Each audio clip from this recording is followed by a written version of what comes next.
Having a gaping neckline on any garment can be quite unsightly. To remove the gape, you have to take the gape dart so that your garment can fit closer to your body. Hello and welcome to today's tutorial. My name is Priska Oserali, the lead instructor at Gold Imperial Academy, where we teach interested persons pattern drafting and garment construction. In today's tutorial, I'll be teaching you how to take the gape dart, but I'll be teaching it using an asymmetric neckline. To begin, you have to trace out your pattern from your master pattern. As a rule, do not cut your master pattern, okay? You trace and then you design from it, okay? So I have done that. I have traced out from my master pattern, that is the front of the body's block. And the next thing we have to do is to mirror what we have on the right of the pattern to the left of the pattern. So if yours is on the left, just mirror what you have on the left to the right of your pattern. Mirroring means that you are replicating what you have on one part of your pattern to the other side of your pattern so that they are the same thing, okay? I have done that and I'll show you. Okay, so I have gone ahead and I have mirrored what I have on one side of my pattern to the other side. In this case, from the right side to the left side. Okay, moving ahead, the first thing I want to do is to extend my dart all the way to my shoulder line on both sides. Or you can fold your pattern in two. This will help you to have the same thing that you have on the right on the left side of your pattern and vice versa. So I'm going to be extending this on one part of my pattern and then I'll trace it out so that it will be visible on the other part of my pattern.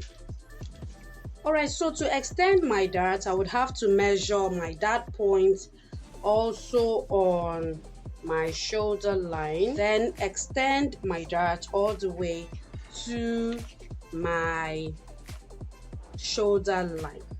So just the way I am doing.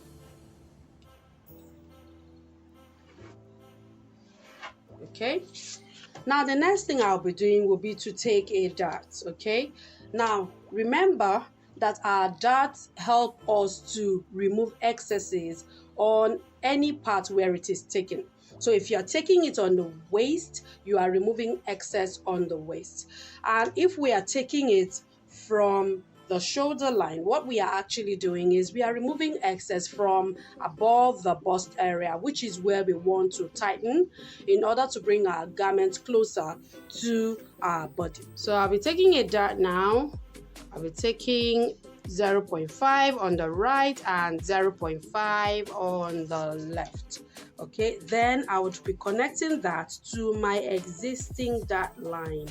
Remember, what we are doing is we are making this garment fit closer to the body by removing excesses. Okay, so here we are. Okay, you can see it. We are taking this whole lot from this pattern, which is fine because we want our garment to fit closer to the body. So now the next thing I'm going to do is to transfer this dart by closing it into my waist dart. Okay, so all I'll just need to do is to extend my waist dart all the way. Okay, and then I would slash this open. Okay, and close this. But before I do that, I'll be transferring this to the opposite side of the pattern by tracing.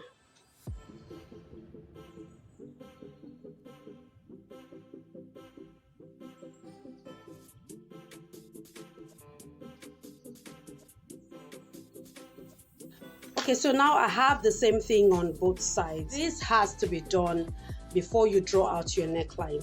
You can see that I already mapped out where I wanted my asymmetric neckline to start from. Okay, it can start from the right or from the left, but before you actually cut that out, you need to tighten first, else your neckline would not match. Okay, so now I'm going to be transferring my dart that I have taken here into my waist dart and then close this, thereby tightening my across chest area, okay, which is what we are trying to do when we take the gape dart.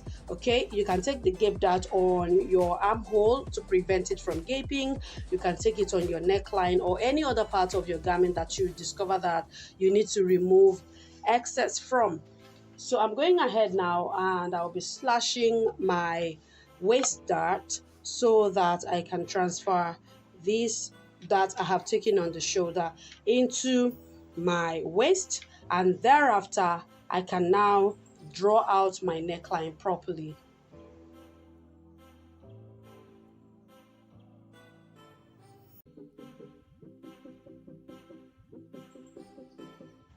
Alright, so when you are done, you can now secure this.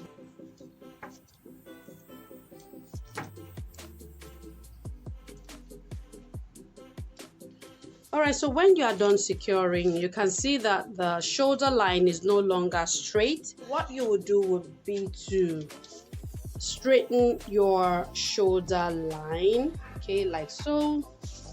Alright, that is called truing your seam.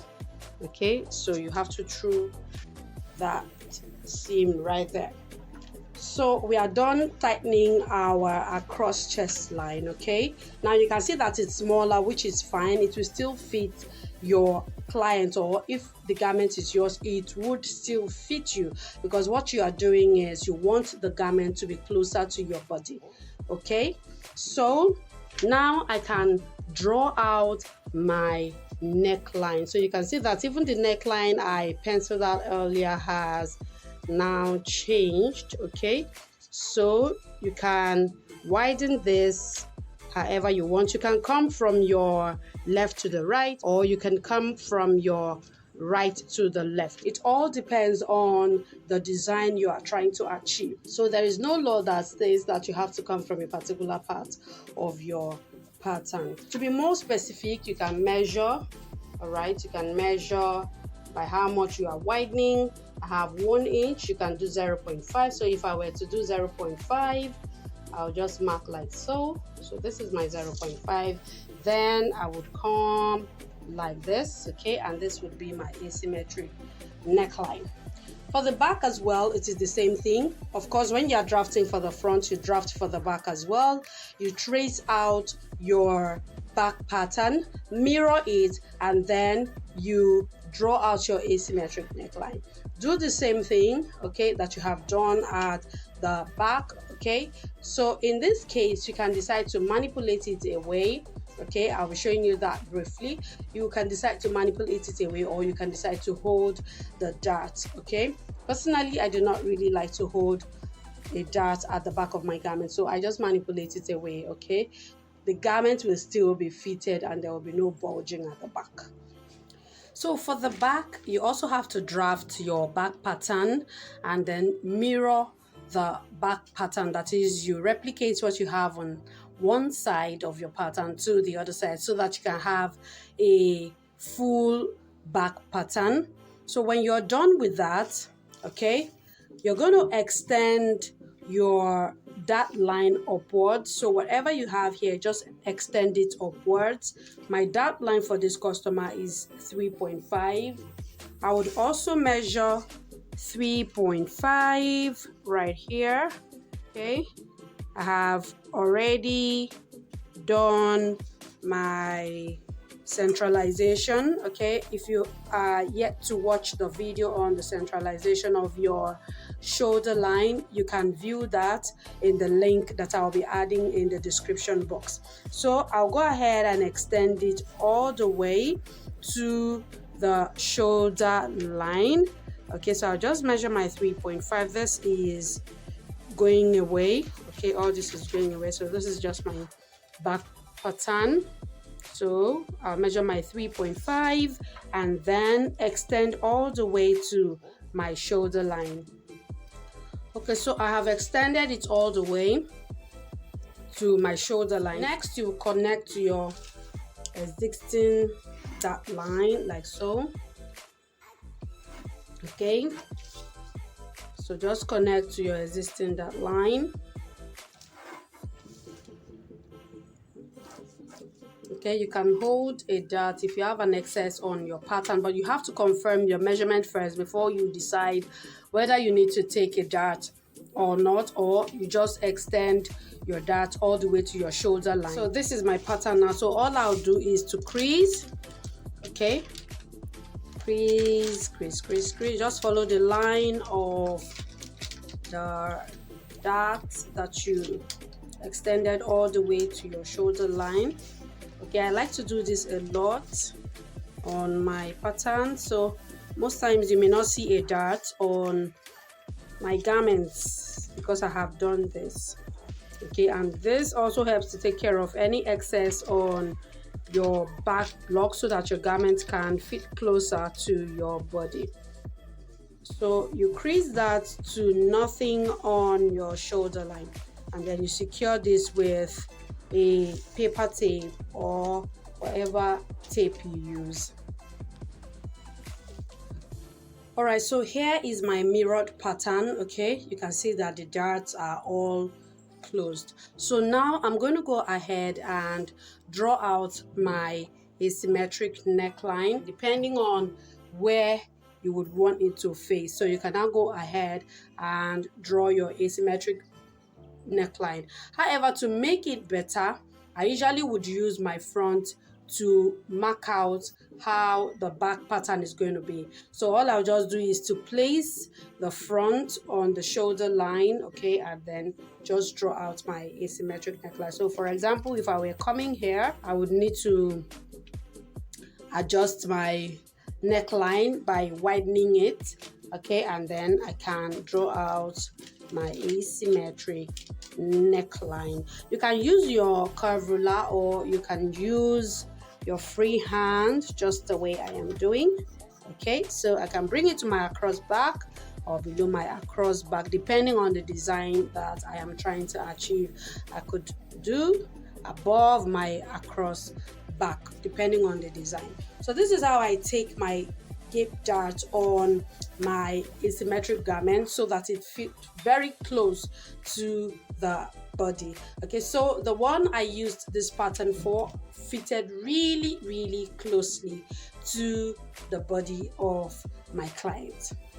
Okay, so I hope you enjoyed today's tutorial. If you did, don't forget to give us a thumbs up, and also do not forget to subscribe if you are yet to subscribe. Also turn on the notifications so you'll be the first to know each time we drop new videos. Thank you so very much for joining us today. My name is Kaale. Bye for now.